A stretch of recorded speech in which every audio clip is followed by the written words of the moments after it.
வணக்கம் ஃப்ரெண்ட்ஸ். இன்றைக்கி நம்ம பார்க்கக்கூடிய செடி புளிச்சக்காய் அப்படின்னு சொல்லுவாங்க. நாகர்கோயிலில் ரொம்ப ஃபேமஸ். எல்லா வீட்லேயுமே ஒரு மரமாவது நிற்கும் இந்த செடி. இது மரமாகவும் இருக்காது, ரொம்ப சின்னதாகவும் இருக்காது, ஒரு மீடியம் சைஸில் இருக்கக்கூடிய ஒரு செடி. இந்த செடியுடைய ஃபேமஸ் என்னென்னா, இதில் காய்க்கக்கூடிய இந்த காயை நம்ம புளிக்குழம்பாக இருந்தாலும் சரி, மீன் குழம்பு எல்லாத்துலேயுமே நம்ம சேர்த்தா புளி சேர்க்க வேண்டிய அவசியம் இருக்காதுங்க. அதுக்கு காரணம் என்ன அப்படின்னா, இதனோட புளிப்பு டேஸ்ட். அதனால தான் இதை வந்து புளிச்சக்காய் அப்படின்னு வந்து சொல்கிறோம். இப்போ வந்து புளிக்குழம்புக்கு இந்த புளியெல்லாம் ரொம்ப கெடுதல் அப்படின்னு, புளிப்பு ரொம்ப ஏறினா உடம்புக்கு நல்லதில்லை அப்படின்னு சொல்கிறோம் இல்லையா?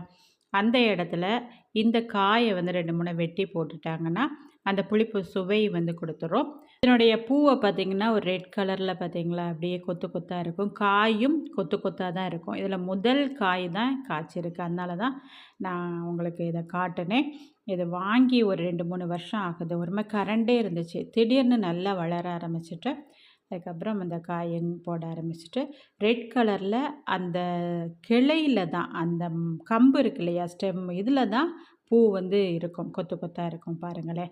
அதில் முதல் காய் பாருங்கள், குட்டியாக இருக்குது. இன்னும் பெருசாகும். ஆனால் கொத்தாக வந்து காய்க்குங்க. அது காய்க்க ஆரம்பிச்சிட்டுனா இந்த சீசனில் தான் காய்க்கணும் அப்படிங்கிறது கிடையாது. எல்லா சீசன்லேயும் இந்த காய் வந்துக்கிட்டே இருக்கும் பாருங்களேன். ரெட் கலரில் கொத்து கொத்தாக அந்த பூ இருக்குது பாருங்கள். பூவை பார்க்கவே ரொம்ப அழகாக குட்டி குட்டியாக இருக்கும். ஆனால் இது இலையில் வந்து வராது. அப்படியே அந்த ஸ்டெம்மு, அந்த தண்டுகள் இருக்கு, தண்டில் இருந்து தான் பூக்கள்லாம் வரும். அந்த மாதிரி இருக்கும். ஸோ அந்த செடிகளில் இருக்கக்கூடிய காயை புளிக்குழம்புக்கு போட்டால் புளி யூஸ் பண்ண வேண்டிய அவசியமே இல்லைங்க. அதனால தான் இதை வந்து புளிச்சக்காய் அப்படின்னு வந்து சொல்கிறோம். இது நாகர்கோயிலில் ரொம்ப ரொம்ப ஃபேமஸ். இங்கே இந்த மரம் கிடையாது, தமிழ்நாட்டில் இந்த மரம் கிடையாது. அதனால தான் நான் உங்கள் எல்லாருக்குமே காட்டுறேன். எப்போயாவது நாகர்கோயில் போகிறதுக்கு வாய்ப்பு உங்களுக்கு கிடைச்சது அப்படின்னா, இந்த மரத்தை வாங்கி ஒரு வீட்டில் ஒரு ஓரமாக நட்டு வச்சுட்டா கூட புளிக்குழம்புக்கு புளி சேர்க்க வேண்டிய அவசியம் கிடையாது. இந்த காயை மட்டும் எடுத்து ஒரு 2 2 போட்டிங்கன்னா ரொம்ப டேஸ்ட்டாகவும் இருக்கும், உடல் ஆரோக்கியத்திற்கும் நல்லது. அதுதான் இப்போது இந்த வீடியோவில் உங்களுக்கு வந்து காட்டுறேன். இன்றைக்கி நம்ம தோட்டத்தில் என்னென்ன காய் கிடச்சிருக்குன்னு பார்க்கலாம். இன்றைக்கி 6 முருங்கைக்காய் கிடச்சிருக்குதுங்க நம்ம தோட்டத்தில். 6 முருங்கைக்காய், அப்புறம் பெரண்டை கிடச்சிருக்கு. நல்லா சூப்பராக பாருங்கள். இதில் இவ்வளோ தான் எடுத்தேன். ஆனால் பெரண்டை செடி ரொம்ப பெருசாக இருக்குது. நான் எடுத்தது இவ்வளோ தான், எனக்கு தேவை போகுதுன்னு சொல்லிட்டு பாருங்கள். பெரண்டை நிறைய நிற்கிது இல்லைங்களா, ஃபுல்லாக பெரண்டை தான். அதை நான் கொஞ்சம் தான் எடுத்திருக்கேன்.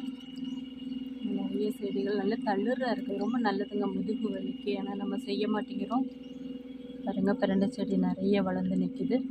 அதுக்கு நான் கொஞ்சம் நல்ல சட்னி போடலாம் அப்படின்னு சொல்லி எடுத்திருக்கேன். இங்கே பாருங்க, இங்கெல்லாம் படந்துச்சு பெரண்டை. நல்ல வாழைக்கு இடையிலெல்லாம் பெரண்டை செடி நல்லா படந்துருக்குது. அதெல்லாம் எடுத்து உடனே இல்லைன்னா வாழையை சாய்ச்சிடும். ஓகேங்க. பாருங்கள், ஏலால கிழங்கு நட்டுருக்குறேன். அதுவும் கொஞ்சம் வளர்ந்து நிற்குது. கொஞ்சம் மெயின்டைன் பண்ணாததுனால நிறைய பட்டு போயிட்டு இப்போ பாருங்கள் 2 செடி மட்டும் வளர்ந்து நிற்குது. இனி மண் வந்து நல்லா குவிச்சு விடணும், விட்டால் தான் கிழங்கு வைக்கும். எப்படி இது வந்து 1 வருஷம் ஆகும். அப்புறம் நான் அறுவடை பண்ண போகிறது இன்றைக்கி எள்ளுங்க. நிறைய எள் வளர்ந்து நிற்குது. அதையும் நான் எடுத்துடுவேன். வெட்டி எடுத்துட்டோன்னு வைங்க, வீட்டில் கொண்டு போய் காய போட்டுடலாம். இல்லை, அதனால் இதை அப்படியே எடுத்துடணும். இல்லாட்டினா இதை ஒவ்வொன்றா கூட நம்ம எடுத்துட்டோன்னு வைங்க. மேலே நிறைய எள் இருக்குது, அது வளர்ந்துக்கிறோம். ஸோ நம்ம இதை கொஞ்சம் கொஞ்சமாக எடுத்து ஃபுல்லாக எடுத்துடுவேன். இன்றைக்கி மிளகா பறிச்சிடுவோம். நிறைய இருக்குது. வீட்டுக்கு வந்து பொதுவாக நான் மிளகா வெளியே வாங்குறது இல்லைங்க. இதுவே வாரம் எனக்கு தேவையான அளவு வந்து கிடச்சிடுது. ஸோ நான் இன்றைக்கி மிளகா பறிக்கிறேன். ஏன்னா இன்றைக்கி நமக்கு எதெல்லாம் கிடச்சிருக்கு அப்படின்னா, முருங்கைக்காய், அப்புறம் பெரண்டை, மிளகா நிறைய. 2 செடி தான் இருக்குது, 2 3 செடி தான் இருக்குது. ஆனால் ஒரு வாரத்துக்கு வேண்டிய மிளகாலாம் எனக்கு கிடச்சிரும். மிளகா, எள்ளு பறிக்கிறேன். பாருங்கள் ஃப்ரெண்ட்ஸ், நமக்கு இன்றைக்கி தோட்டத்தில் கிடைச்ச பொருள் என்ன அப்படின்னா, 6 முருங்கைக்காய், கொஞ்சம் பெரண்டை, இந்த வாரத்துக்கு தேவையான மிளகாயை பறிச்சிட்டேன். அதேமாரி கொஞ்சம் கருவேப்பிலையும் பறிச்சிட்டு வந்துட்டேன். இந்த வாரத்துக்கு எனக்கு போதும்.